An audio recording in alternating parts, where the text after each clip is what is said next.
لیکن یہ بھی جائز ہے کہ ایک آدمی نے 10 رکعتیں تراویح پڑھائیں پھر دوسرا بھی 10 پڑھا رہا ہے، لیکن بہتر یہ ہے کہ 4 کا جو مجموعہ ہے وہ ایک آدمی مکمل کرے.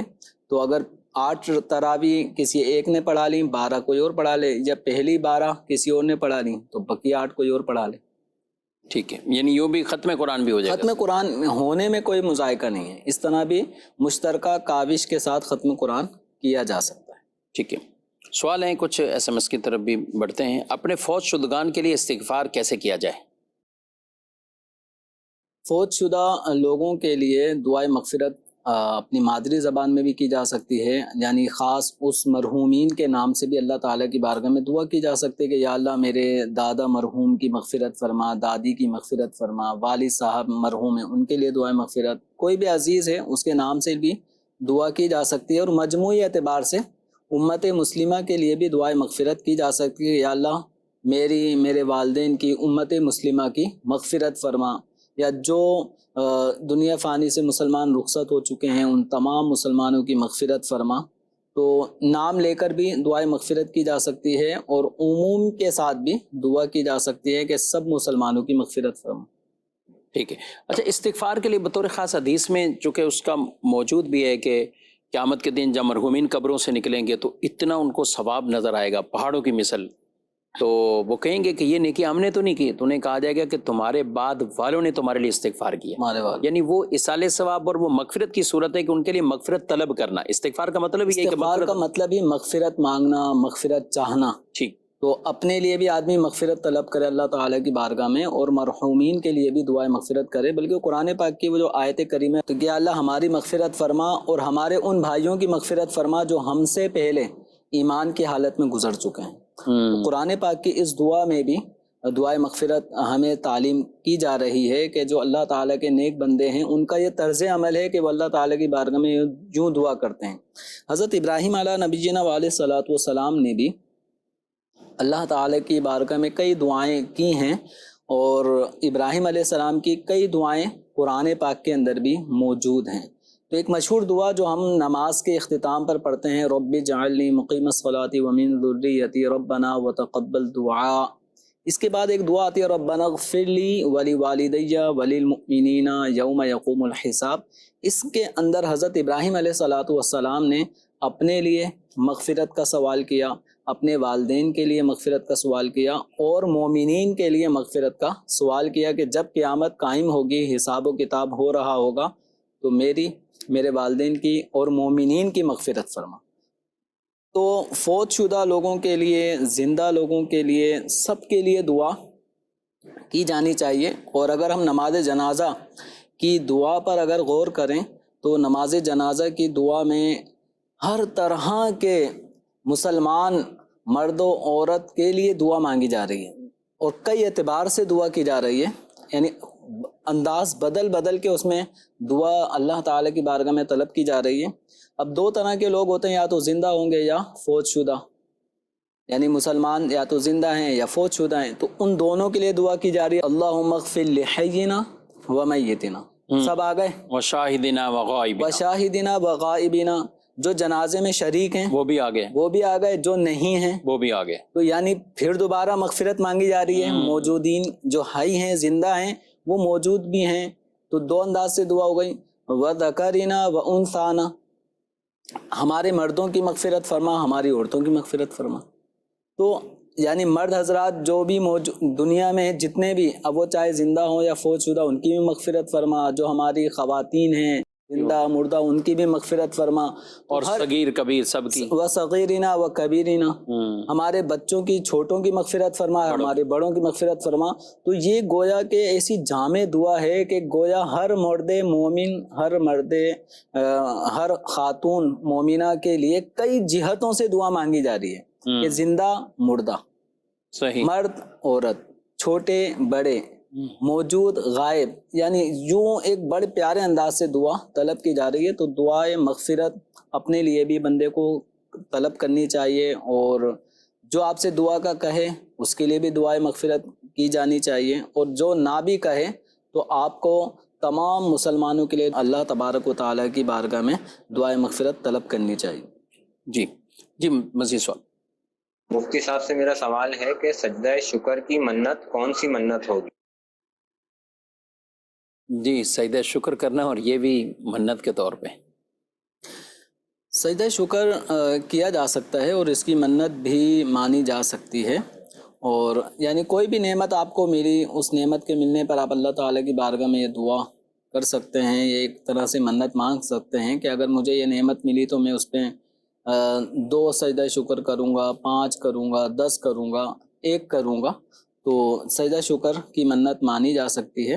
اب اگر وہ منت پوری ہو گئی، وہ بات آپ کی پوری ہو گئی، مراد بر آئی، تو اب آپ کو سجدہ شکر کرنا ہوگا. اور سجدہ شکر کے لیے بھی باوضو ہونا اور پاک صاف جگہ پر سجدہ کرنا، پاک صاف لباس پہن کر اور کعبۃ اللہ شریف کی طرف رخ کر کے یہ سجدہ شکر ادا کرنا ہوگا. سجدہ شکر کے لیے آپ کھڑے ہیں تو کھڑے ہو کر اللہ اکبر کہتے ہوئے سجدے میں چلے جائیں گے، سجدے کی تسبیحات پڑھیں گے، پھر اللہ اکبر کہہ کے آپ کھڑے ہو جائیں. یعنی جس طرح سجدہ تلاوت کیا جاتا ہے تو سجدہ شکر بھی اس طرح کیا جا سکتا ہے. آپ بیٹھے ہیں، بیٹھے بیٹھے بھی سجدہ شکر کیا جا سکتا ہے، تو اس میں بھی کوئی حرج نہیں ہے. ٹھیک. سوال ہے کہ بعض اوقات ہم پلاٹ اس لیے صرف سیونگ کرنے کے لیے لیتے ہیں، اور تو ایسی صورتحال میں یہ سیونگ کے لیے پلاٹ کیا ہوتا ہے؟ یعنی کبھی پیسے یوں بھی ہوں کہ کوئی چیز لے لی، ایک پیسہ سیو ہو جائے، ایک جگہ رکھا ہوا ہے، اور بیچنے کی اس کو تجارت کی اب نیت نہیں یا کب نیت نہیں، یہ لوگ سیونگ کے لیے بھی کچھ کہتے تھے. عمومی طور پہ جو سیونگ کا جو مقصد اگر ہم غور کریں تو اس میں یہ ہوتا ہے کہ پیسے گھر میں رہے یا اکاؤنٹ میں رہے تو خرچ ہو سکتے ہیں. تو اس کو ایک طرح سے باؤنڈ کر لیں اور ایک طرح سے پروفٹ بھی بیک گراؤنڈ میں جنریٹ ہوتا رہے. تو اب اگر کسی نے اس نیت سے پلاٹ خریدے کہ رقم ایک طرح سے بانڈ ہو گئی پلاٹ کی شکل میں، اور اس سے ہمیں نفع بھی حاصل ہو، یعنی اس پلاٹ کو ہم نے اس لیے خریدا ہے کہ جب ریٹ اچھے ہو جائیں گے، اس کا ریٹ بڑھ جائے گا تو پروفٹ ہونے کی صورت میں پھر ہم اس پلاٹ کو فروخت کر دیں گے، تو پھر یہ جو پلاٹ ہوں گے یہ مال تجارت بنیں گے. مال تجارت یہ باقاعدہ اموال زکوٰۃ میں سے ایک مال ہے. تو اگر نیت یہ ہے خریداری کی کہ ہم پلاٹ خرید لیتے ہیں اور پلاٹ کو پھر اچھے دام جب لگیں گے تو اس وقت بیچ دیں گے، تو یہ مال تجارت ہے، اور مال تجارت پر شرائط پائے جانے کی صورت میں زکوٰۃ کی ادائیگی کرنی ہوگی. اور اگر پلاٹ خریدنے کی صورت یہ ہے کہ جس میں تجارت کا عنصر نہیں ہے، بلکہ یہ کہ اس پلاٹ کو ہم آگے چل کر ان پلاٹ پر اپنی رہائش کے لیے گھر بنائیں گے، یا یہ پلاٹ میں نے اس لیے خریدا ہے کہ یہ میں اپنے بیٹے کو یا اپنی بیٹی کو تحفے میں دوں گا، تو اب یہاں پر جو پلاٹ کا خریدنے کا عمل ہوا اس میں تجارت نہیں پائی جا رہی، بلکہ اس پلاٹ کو بنا کر اس میں رہائش رکھنا پایا جا رہا ہے، یا اس پلاٹ کو بیٹے یا بیٹی کو تحفہ دینا پایا جا رہا ہے، یا پلاٹ خریدا ہے آگے کسی بھی نیک کام میں خرچ کرنے کے لیے مسجد میں دے دیں گے یا مدرسے کے اندر دے دیں گے. تو یہ والی جو نیت ہے یہ تجارت والی نیت نہیں ہے. اچھا، مختلف نیت ہے، جیسے یہ بھی نیت ہوتی ہے بیچنے بھی، کوئی کونے کھانچے میں بیچنے کا بھی ہوتا ہے کہ کہیں اگر سیونگ ہو رہی ہے، فی الحال پیسہ اماؤنٹ جمع ہو رہا ہے، آگے بچوں کی شادیاں ہیں، کچھ نہ کچھ ہیں، اگر ضرورت پڑی تو اس کو بیچ دیں گے، نہ ضرورت پڑی تو نہیں بیچیں گے، اور یوں کر کے بس ایک تذبذب جیسے کہتے ہیں نا، تو ایسے لوگوں کو کیا کہیں گے؟ یعنی کہتے ہیں کہ اگر یہ ہوتا تو ہم پھر کسی ایسی مارکیٹ میں لیتے کہ جو واقعی جس میں نفع ہمیں حاصل ہو سکتا ہے، یہ حاصل ہو سکتا ہے، ہم نے کسی ایسی جگہ لا کے رکھ دیا ہے. اگر کوئی بھی نیت نہیں اور خرید لیا، یہ پتہ بھی ہے کہ یہ 4-5 سال 8 سال کے لیے بھول جاؤ کہ یہاں سے کچھ نکلنا نہیں ہے ہمارے لیے، نہ کوئی نفع کی صورت ہوگی، نہ کچھ. یہ جگہ ایسی ہوتی ہیں، بعض سوسائٹی ہوتی ہیں یا بعض جگہیں ہوتی ہیں ایسی کہ جس میں ویلیو اتنی بڑھتی نہیں ہے، تو اب یوں کر کے رکھ دیا کہ ضرورت پڑی بیچ دیں گے، نہیں پڑی بیٹے کو دے دیں گے، نہیں پڑی تو یہ کر لے گا. اب مختلف یہ زاویے جو ہوتے ہیں، تو پھر تو تجارت کیا کہیں گے؟ دیکھیں نیت دل کے پختہ ارادے کا نام. جی ہاں، بالکل. اب ایک آدمی کے اس طرح کے پلاٹ خریدنے میں دل کی پختہ نیت بیچنے کے حوالے سے بن ہی نہیں رہی تو وہ مال تجارت نہیں بنے گا. مال تجارت اس مال کو کہتے ہیں جس کو بیچنے کی غرض سے خریدا جائے. اچھا، بیچنے نہیں بھی یہ ضروری ہے 2 ماہ 4 ماہ 1 سال، یا یہ نیت ہے کہ 10 سال بعد بھی بیچنا ہے؟ بالفرض بیچنے کی نیت ہے، چاہے وہ 10 سال کی ہو، 5 10 سال کی پلاننگ کے ساتھ تو تجارتی بنے گا نا, تجارت ہے. تجارتی تو اب یہ ہے مال تجارت بننے کے لیے دو باتیں ضروری ہیں. پہلی چیز یہ ہے کہ آپ نے اس چیز کو, اس جگہ کو, اس مکان کو بیچنے کے ارادے سے خریدا ہو اور بیچنے کی نیت باقی بھی رہے. ٹھیک ٹھیک. اب یہ چاہے نیت باقی رہنے کا سلسلہ اور تجارت کی نیت سے خریدنا, اور یہ نیت کا باقی رہنا چاہے 1 مہینے کے لیے ہو, 2 مہینے کے لیے ہو یا 10 سال کے لیے ہو, آدمی کے ذہن میں ہے کہ اس کو اور قیمت بڑھنے دو بڑھنے دو بڑھنے دو. جب اس تک ریٹ پہنچ جائے گا جو اس کے ذہن میں ہے, اس مقدار تک جب اس کا ریٹ پہنچ جائے گا تو میں فروخت کروں گا. یا ابھی مجھے بیچنے کی ضرورت نہیں ہے لیکن بیچنا ہے, جب مجھے لگے گا کہ اب بیچنے کا وقت آ چکا ہے تو اس وقت میں بیچ دوں گا. نیت بیچنے کی برقرار رہے اور خریدی بھی بیچنے کے ارادے سے ہو, تو یہ دو باتیں اگر جمع ہو جائیں گی تو پھر وہ مال تجارت ہوگا. ٹھیک. اگر کسی آدمی نے ویسے ہی کسی نے ذہن بنایا پلاٹ لے لو بھائی, اس نے پلاٹ خرید لیے, اب اس سے پوچھا جاتا ہے کہ آپ نے کس نیت سے خریدے, کوئی نیت نہیں ہے, سیونگ, بس یہ بولیں گے سیونگ ہو رہی ہے, سیونگ اور پیسے کا خرچ ہو جاتے ہیں. تب ایسے یہی کہ میں اگر پیسے 10,000 بچ رہے ہیں تو وہ کہیں نہ کہیں جاتے جائیں, تو سیونگ ہو رہی ہے. یوں آخر میں یہ بولیں اس میں سیونگ میں کہ میں نے اماؤنٹ جمع ہوئی, اگر یہ میرے پاس رہیں گے, اکاؤنٹ میں رہیں گے تو خرچ ہو جائیں گے, بس میں نے پلاٹ لے لیا. اب یہ والی جو نیت ہے نا, یہ نیت میں تجارت کا عنصر پایا بھی جا سکتا ہے, نہیں بھی پایا جا سکتا. صحیح. اب ہم فرض کر لیتے ہیں کہ ایسا شخص ہے جس نے پلاٹ خرید لیا یا فلیٹ خرید لیا. اب اس سے ہم پوچھتے ہیں کہ آپ کی نیت کیا ہے, کہ میری کوئی نیت نہیں تھی, بیچنے کی نیت سے نہیں خریدا, یعنی یہ نیت نہیں کہ میں بیچوں گا. اسی طرح یہ نیت کہ میں اس کو کرائے پہ دوں گا, یا یہ نیت کہ میں اس کو کسی کو گفٹ کروں گا, میری کوئی نیت نہیں تھی, بس خرید لیا. صحیح. تو اب یہ مال تجارت نہیں بنا. صحیح. تو مال تجارت کے لیے مقصد اولین ہی آپ کا یہ ہے کہ اس چیز کو میں اس لیے خرید رہا ہوں کہ اس کو میں نے فروخت کرنا ہے, اور فروخت کرنے کی نیت برقرار رہے, تو وہ چیز مال تجارت بنے گی. کسی آدمی نے کوئی چیز خریدی, 2 نیتیں شامل کر لی کہ اس کو بیچنا پڑا تو بیچ دوں گا, ورنہ اپنی رہائش کے لیے رکھ لوں گا.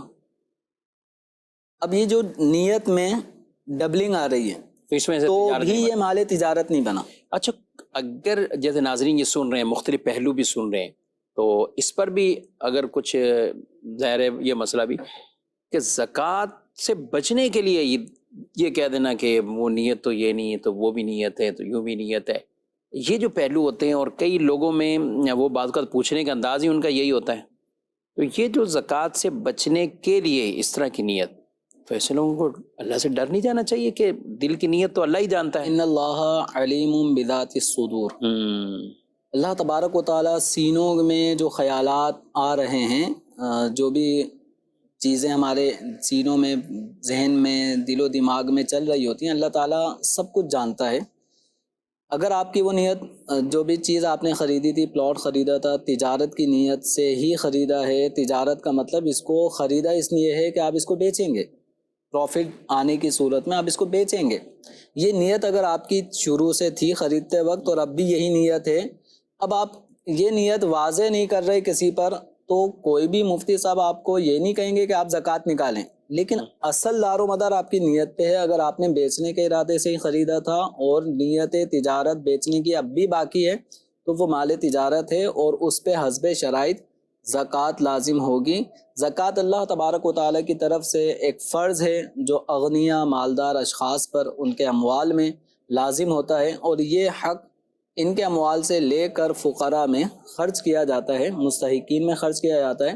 تو اب یہ بندے کا اپنا نیت کا جہاں تک معاملہ آئے گا تو یہ ایک پرسنل اللہ اور بندے کے درمیان کا معاملہ ہے. اللہ تعالیٰ نیتیں خوب جانتا ہے, تو لہذا جو نیت تھی, اصل نیت ہے, وہ بتا دینی چاہیے. اور زکوٰۃ سے بچنے کے لیے کسی بھی قسم کا ایسا کوئی ہیلا کرنا کسی مالدار شخص کا کہ اس کے پاس کوئی چیز تھی جس پہ زکوٰۃ لازم ہو رہی تھی, پھر وہ صرف اس لیے کہ بس سال پورا ہونے والا ہے, نیت چینج کر دو, نیت چینج کر دو کہ اب میری بیچنے کی نیت نہیں ہے, سال پورا ہونے میں 1 ہفتہ باقی ہے, ابھی تک نیت یہ تھی کہ بیچنا ہے, نہیں بکا, سال پورا ہونے والا ہے, زکوٰۃ لازم ہوگی, 40 لاکھ کا پلاٹ ہے, 1 لاکھ زکوٰۃ لازم ہوگی, بھائی نیت کر لیتا ہوں کہ اب میں اس کو نہیں بیچوں گا, صرف نیت یہ ہے کہ زکوٰۃ سے بچوں. تو یہ یہ مذموم عمل ہے، مکروہ عمل ہے، ناپسندیدہ عمل ہے، جو رب آپ کو اتنا دے رہا ہے کہ آپ کے پاس ایک پلاٹ ہے جو آپ کی حاجت ضرورت سے فارغ ہے، زائد ہے، اور اس میں حسب شرائط زکوٰۃ بن رہی ہے،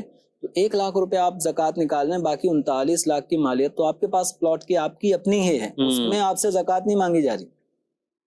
تو ہو سکتا ہے کہ 1,00,000 آپ زکوٰۃ نکالیں، اس کی برکت سے ویلیو بڑھ جائے. برکت سے اس کی اچانک ویلیو میں 10-20 لاکھ کا اضافہ ہو جائے. تو حقیقت یہی ہے کہ زکوٰۃ کا معنی بڑھنا، اضافہ. تو جو اللہ تعالیٰ کی رضا کے لیے زکوٰۃ نکالتے ہیں ان کے اموال میں اضافہ ہوتا ہے، برکت ہوتی ہے، مال دگنا تگنا ہونا شروع ہو جاتا ہے. تو اصل چیز ہے اخلاص اور اللہ تعالیٰ کی رضا حاصل کرتے ہوئے کام کریں گے تو انشاءاللہ زکوٰۃ کی برکت خود اپنی آنکھوں سے دیکھیں گے. ماشاء اللہ. جی مزید سوال. میرا نام شاہزیب ہے، سرجانی سے میرا تعلق ہے. مفتی صاحب کی بارگاہ میں میرا سوال یہ ہے کہ اگر کسی شخص کی 1 رکعت نکل جائے اور وہ امام صاحب کے ساتھ سلام پھیر دے تو پھر وہ اپنی نماز کس طرح پڑھے گا؟ برائے کرم جواب ارشاد فرما دیجئے، جزاک اللہ خیرہ. جی 1 رکعت نکل گئی اور سلام بھی پھیر دیے امام صاحب.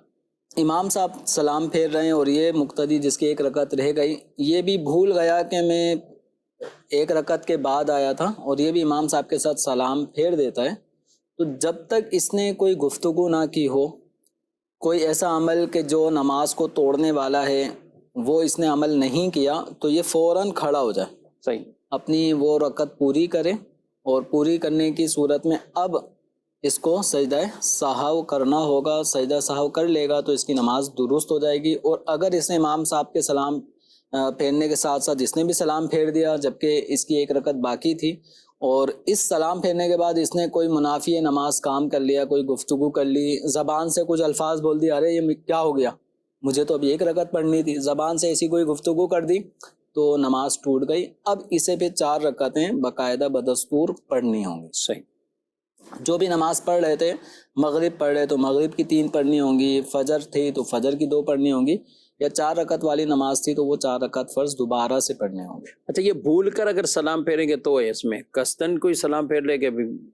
قصدن کا عمومی طور پہ جس کی رکعت نکلی ہو وہ سلام تو اپنے حساب سے قصدن پھیر رہا ہے نا، لیکن وہ یہ بھول چکا ہے کہ مجھے اس وقت سلام نہیں پھیرنا. تو شریعت مطہرہ نے اس بھول کا اس کو ایک بینیفٹ دیا ہے، ایک فائدہ یہ کہ یہ اپنی نماز کو کنٹینیو کرے، جو رکعت رہ گئی 1 2 3 جتنی رہ گئی ان رکعتوں کو پورا کرے اور آخر میں سجدہ سہو کر لے. کہ سہو کا معنی ہی بھولنا. ٹھیک. بھول کر بھی بعض اوقات آدمی جو کام کر رہا ہوتا ہے وہ اپنی نیت اور ارادے سے کر رہا ہوتا ہے، لیکن وہ یہ بات بھول جاتا ہے کہ مجھے ایسا نہیں کرنا. صحیح. تو شریعت نے نماز کے اندر، اسی طرح ماہ رمضان آنے والا ہے تو روزے میں بھی بھول چوک کی کچھ رعایتیں فرمائی ہیں. اور ابھی تو نفلی روزے بھی کئی رکھتے ہیں تو اس میں بھی بھول کے معاملات تو ہو جاتے ہیں. اچھا نفلی روزوں میں بعض کا زیادہ چانس ہے، یعنی یہ بھولنے والے. اور کہ پچھلے دن ایک سائل آئے دارالفتا میں، تو ظاہر باہر سے چلتے ہوئے آنا، ہانپتے کانپتے بھی بعض کا تیزی میں آتے ہیں، سانس پھول رہا ہے تو آگتے ہی پانی مانگ لیا، تو اور پانی کے 1 2 گھونٹ پی بھی لیے، پھر یاد آیا روزہ ہے میرا. تو یعنی نفلی طور پر جو روزے ہوتے ہیں، فرض میں تو کئی مواقع ایسے ہوتے ہیں کہ بعضوں کو پہ کولر رکھتے ہی نہیں لوگ، جہاں پہلے پڑے ہوتے ہیں وہ اٹھا لیتے ہیں، بالکل کوئی بھول کر پی نہ لے. اور نفل میں تو ابھی ظاہر ہے ابھی ہر جگہ کوئی کولر رکھے ہوئے ہیں، پانی گلاس یہ وہ سب چلتا رہتا ہے، تو اب نفلی روزوں میں بھی یہ چلے گا؟ مطلب بھول وہ سائل مسئلہ تو کوئی اور سب پوچھنے آئے تھے. ہاں وہ پہلے یہی پوچھا ہے، یہی مسئلہ ہو گیا، پہلے یہی پوچھا ہے کہ وہ تو ہاں. تو اس میں بھول کر اگر کوئی مسلمان روزے کی حالت میں، چاہے وہ فرض روزہ ہو، نفل ہو یا منت والا روزہ ہو، اگر وہ بھول کر کھا پی لے، بھولنے کا مطلب یہ ہے کہ وہ یہ بات ہی بھول گیا کہ میرا روزہ ہے، اب وہ اگر کچھ کھا پی لیتا ہے تو اس سے اس کا روزہ نہیں ٹوٹے گا. لیکن منہ میں اگر نوالا ڈالا اور یاد آ گیا کہ میرا روزہ ہے، یا گھونٹ بھر لیا، منہ میں پانی آ چکا ہے اور یاد آ چکا ہے کہ میرا روزہ ہے، تو اب اس کے اوپر لازم ہے کہ جو کچھ منہ میں ہے ان سب چیزوں کو تھوک دے، نکال دے. اب یاد آنے کے باوجود اس نے 1 قطرہ بھی اگر حلق سے نیچے اتارا، یا جو کھانے کا جو اجزاء تھے نوالے میں جو چیزیں تھی وہ اگر حلق سے نیچے اتار لیا کہ اب تو منہ میں آگے چلیں، اس کو تو اب جانے دیں، اب یاد ہونے کے باوجود ایسا کرے گا، کھائے گا، پیے گا تو روزہ ٹوٹ جائے گا۔ نفل تھا تو اب اس کی قضا کرنی ہوگی، فرض روزہ تھا اس کی تو ویسی قضا اس کے اوپر لازم ہوگی۔ ٹھیک، مزید سوال۔ روزے میں ڈائلسس کروانے سے روزہ ٹوٹ جاتا ہے؟ جی، روزے کی حالت میں ڈائلیسس جو پیشنٹ ہیں یہ ڈائلیسس کروا سکتے ہیں کہ اس سے ان کا روزہ نہیں ٹوٹے گا۔ جی، جو عورتیں کے بال بیچ رہے ہیں اور مدد خرید رہے ہیں، اس کے بارے میں پوچھیں۔ جی، عورتوں کے بال، خواتین کے جو بال ہیں جو یہ ہیئر کٹنگ وغیرہ کے ذریعے اپنے کٹوا لیتی ہیں، چٹیائیں وغیرہ، تو یہ گلی محلوں میں اسپیکروں میں بعض لوگ یہ آوازیں لگاتے رہتے ہیں۔ ایک آواز یہ بھی سنی تھی 8,000 روپے کلو، کراچی میں ان کے جو خواتین کے بال ہیں یہ 8,000 روپے کلو کی آواز آ رہی تھی خریداری کی۔ تو یاد رکھیں کہ انسان اپنے جو اعضاء ہیں ان کو بیچ نہیں سکتا، فروخت نہیں کر سکتا۔ تو خواتین کے جو بال ہوتے ہیں یا اسی طرح جو ہیئر ڈریسر ہوتے ہیں ان کے دکانوں میں بھی جو بال کٹنگ ہوتے ہیں تو یہ سارے بال جمع کرنے کے بعد یہ ویسے بھی کسی ایک ڈبے میں باکس میں رکھ لیتے ہیں۔ تو ان بالوں کا بیچنا جائز نہیں ہے، اور جو بیچے گا گناہ گار ہوگا، اور اگر کسی نے فروخت کیے اور اس پر جو اس کو پیسے ملے تو ان پیسوں کو استعمال کرنا جائز نہیں ہے۔ یعنی ان انسانی بالوں کے خریداری کا عمل اور اس کا جو کاروبار ہو رہا ہے آگے وگ بنانے تک جو سلسلہ ہے یہ سب ناجائز ہے، اور انسانی بالوں کی جو وگ ہے اس کو استعمال کرنا بھی جائز نہیں ہے، اس کو خریدنا بھی جائز نہیں ہے۔ ٹھیک ہے۔ اچھا، وقفی قبرستان کے اندر وہ قبر کے لیے پہلے سے ہی جگہ گھیر لینا، متعین کرنا، کچھ مثلا ہم پچھلے پروگرام میں بھی ڈسکس کیا تھا لیکن اس کو وضاحت سے تھوڑا بیان فرما۔ اس حوالے سے جو پھر میں نے معلومات جمع کی ہیں تو گزشتہ جو ہمارا سلسلہ پچھلے جمعرات کو ہوا تھا تو اس میں ایک صورت یہ میں نے بیان کی تھی کہ وقفی قبرستان میں اگر کوئی کچھ اس جگہ کی کچھ رقم دے کر ایک قانونی پروسیس کر کے اس جگہ کو اگر وہ گھیر لیتا ہے، خاص کر لیتا ہے تو اس کی گنجائش ہوگی۔ تو درست مسئلہ اس حوالے سے یہ ہے کہ وہ قبرستان جو مسلمانوں کی تدفین کے لیے وقف ہو چکا ہے، یعنی جس کو ہم مختصر الفاظ میں کہیں گے وقفی قبرستان، تو وقفی قبرستان میں جو چونکہ وہ وقف ہو چکا ہے تو وقف والی جگہ کو، وقف والی اشیاء کو خریدنا بیچنا ناجائز ہے۔ جب وہ وقف ہو چکا تو اب اس کو فروخت نہیں کر سکتے۔ تو اب اس طرح کچھ پیسے دے کر گورکن کے ذریعے سے کچھ 2-4 قبروں کی جگہ کو گھیر لینا اور منڈیر بنا دینا تاکہ اب یہاں پہ کوئی اور مردہ تدفین نہ ہو سکے کہ ہم نے یہ جگہ اس طرح کچھ رقم دے کے لے لی ہے، تو اس طرح وقفی قبرستان میں کوئی جگہ اپنے لیے اپنے آئندہ کوئی انتقال کرے گا تو اس کے لیے پہلے سے جگہ گھیر لینے کی اجازت نہیں ہے، اس کا اختیار نہیں ہے۔ چونکہ یہ وقفی قبرستان ہے، یہ تمام مسلمانوں کی تدفین کے حوالے سے وقف ہے۔ اب جس مسلمان کا انتقال ہوگا اور اسے تدفین کی جگہ چاہیے ہوگی تو اس کے لیے بھی وہ کہیں پر بھی اس قبرستان میں اس کے لیے جگہ دی جائے گی، فراہم کی جائے گی۔ تو جو گھیر لیتے ہیں اس کا مطلب یہ ہے کہ اب یہاں پہ یہ مردہ دفن نہیں ہوگا، حالانکہ وہ جگہ جب وقف ہو چکی ہے مسلمانوں کی تدفین کے لیے تو اب اس کو اس جگہ، جبکہ جگہ وہی آ رہی ہے تو اس جگہ تدفین کے لیے اس کو روکا نہیں جا سکتا۔ تو لہذا وقفی قبرستان میں جو لوگ جگہ گھیر لیتے ہیں چاہے وہ پیسے دے کر یا ویسے ہی، دونوں صورتوں میں وقفی قبرستان میں یوں جگہ نہیں گھیری جا سکتی، اس کی اجازت نہیں۔ ٹھیک ہے جی ناظرین کرام، آپ نے پروگرام وہ ملاحظہ کیا ہے۔ ابھی ڈائلسس کا بھی کچھ ذکر ہوا تو اس کے بھی مختلف طریقے ہیں کہ آپ کس ذریعے سے یہ علاج والا پروسیس اختیار کر رہے ہیں۔ بعض صورتیں روزہ توڑنے والی اور بعض صورتیں روزہ جن سے نہیں ٹوٹتا ہے۔ کیا جمیل صاحب اس میں کچھ مختلف اور بھی علاج کے طریقے ڈائلسس کے اندر؟ ڈائلسس کا ایک طریقہ کار تو جو نارملی ہمارے نارمل ہاسپٹلز وغیرہ میں ہوتا ہے کہ جس میں مریض کی ہاتھ سے ایک وینز میں یعنی 2 نسوں میں ایک وائر جو انجیکشن کا نیڈل ہوتی ہے وہ لگتی ہے، موٹی سی یہ سوئی ہوتی ہے، وہ لگتی ہے، ایک سے بلڈ نکل رہا ہوتا ہے اور پھر مشین کے ایک خاص پروسیس کے ذریعے سے گھوم کر اور صاف ہو کر پھر وہ بلڈ جسم میں دوسری والی نیڈل کے ذریعے جا رہا جار ہوتا ہے. تو گویا کہ جس باڈی کا جو بلڈ ہے وہ سرکولیٹ کر رہا ہوتا ہے جس طرح نسوں میں اندرونی، تو وہ باہر ایک مشین میں جو پائپ ہیں بلڈ کے اس کے ذریعے وہ صاف بھی ہو رہے ہوتے ہیں، واپسی جا رہے ہوتے ہیں. اس طریقہ کار سے جو ڈائلیسس ہوتی ہے، اس طریقہ کار کی ڈائلیسس سے روزہ نہیں ٹوٹے گا کہ یہاں پر معدے کے ذریعے سے کوئی خاص چیز معدے کے اندر یہ بلڈ کا کوئی عمل دخل نہیں ہے کہ باہر سے کوئی بلڈ معدے تک پہنچ رہا ہے یا منفذ تک پہنچ رہا ہے. تو یہ نسوں کے ذریعے سے ہی بلڈ کی سرکولیشن کا سلسلہ ہے. تو نس کے اندر کوئی انجیکشن لگایا جائے یا ڈرپ لگائی جائے تو اس سے روزہ نہیں ٹوٹتا. تو ڈائلیسس کے اندر بھی نسوں کا ہی عمل، یہ والا جو طریقہ اس سے نہیں ٹوٹے. ڈائلیسس کا یہ والا جو طریقہ کار ہے اس سے روزہ نہیں ٹوٹے گا. البتہ ایک دوسرا طریقہ کار ہے پیٹ میں ڈائریکٹ جان، وہ مریض کے پیٹ میں موٹی جو تہ ہوتی ہے اس کے اندر سوراخ کر کے معدے سے متصل ایک بیرونی جھلی تک ایک پائپ ڈالا جاتا ہے. پھر اس کے ذریعے ایک قسم کا پانی جو ہوتا ہے وہ پیٹ کی جھلی میں ڈالا اور بھرا جاتا ہے، نکالا جاتا ہے. تو یہ عمل دوا رسانی کے عمل کی طرح ہے، یعنی یہ اس کے ذریعے معدے تک جو ہے نا وہ دوا پہنچتی ہے. اس سے روزہ ٹوٹنے کا حکم دیا جائے گا، اس سے روزہ ٹوٹ جائے گا. باقی جو ڈائلیسس کا جو نسوں کے ذریعے سے سرکولیشن والا طریقہ کار ہے بلڈ کا، اس سے روزہ نہیں ٹوٹے گا. اللہ پاک عافیت عطا فرمائے، ایسے مریضوں کو بھی شفا دے، تندرستی دے. اور واقعی کئی لوگ ایسے ہیں کہ اس طرح کی مرض کی شدت کے باوجود بھی ناظرین کرام وہ روزے رکھتے بھی ہیں اور ان کو روزوں کی اہمیت کا بھی پتہ ہے اور کچھ تکلیف مشقت برداشت بھی کرتے ہیں، روزے اپنے پورے کرتے ہیں. اور اس سے ہمیں وہ لوگ جو بطور خاص تندرست ہیں، صحیح سلامت ہیں اور پھر بھی کسی نہ کسی وجہ سے بغیر کسی وجہ کے کوئی یا چھوٹے موٹے عذر بنا لیے، جاب یا دیگر کچھ کام کاج کی وجہ سے روزے چھوڑ رہے ہوتے ہیں، تو ایسے روزے چھوڑنے والے یا روزہ خور ہی کہنا چاہیے ان کو، ظاہر جان بوجھ کر معاذ اللہ روزہ چھوڑ رہے ہیں. ایک روزہ بھی چھوڑ دینا گناہ گار ہوں گے. تو ہمیں سب سے پہلے تو یہ رمضان کی تیاری کرنی کہ ہم نے روزے پورے کرنے ہیں، روزے پورے رکھنے ہیں.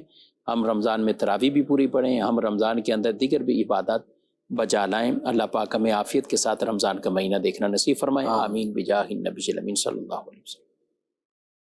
ہادی و رہنما ہمارے علماء، ہو کبھی درپیش جو کوئی مسئلہ، پوچھ لیں حاضر ہوں ہم ان کی بارگاہ.